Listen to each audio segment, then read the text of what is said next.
Eddie Jones hasn't aimed his criticism at South Africa directly. Instead, he's pointed the finger at the laws that, in his view, have quietly tilted the game in the Springboks' favour.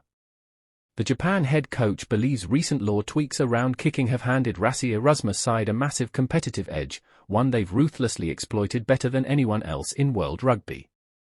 Subscribe Red Spot Sports for latest sports stories. According to Jones, this dominance isn't accidental.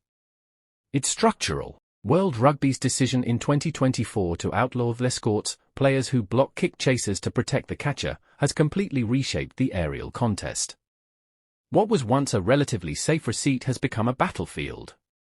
And in Jones' assessment, no team thrives in that chaos like South Africa. The numbers, he says, are damning.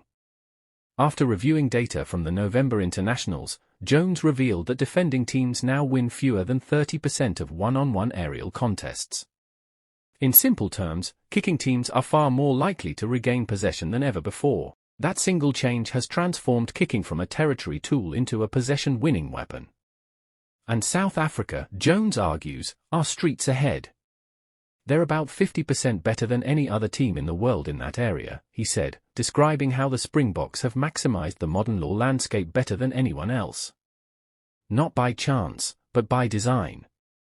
For Jones, the concern isn't just that South Africa are dominant. It's that the laws are actively encouraging everyone else to copy them. High kicking is now statistically profitable. If it works, teams will do more of it, and if everyone copies the most successful team, the game narrows. That's where Jones' frustration sharpens.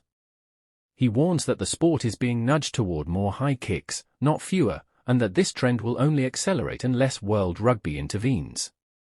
His proposed fix borrows from Rugby League, force players to genuinely contest the ball in the air. No more slapping it back. No more drifting into space to distract the catcher. If you're not actively trying to catch the ball, you shouldn't be allowed to interfere. Without that disruptor rule, Jones believes kicking will become increasingly dominant, not because it's entertaining, but because it's efficient. He also raises a deeper question, one that goes beyond tactics and statistics. Is this the game people actually want to watch? Jones acknowledges that international rugby has historically leaned toward kicking, especially among successful teams. But he contrasts that with domestic competitions, where ball-in-play rugby has often flourished. The concern is that law tweaks are locking international rugby into a narrow, repetitive pattern, one that heavily favors teams like South Africa, who already excel in aerial power and contestable kicking. John says the laws may be neutral on paper, but right now, they are perfectly tailored to the Springboks' strengths.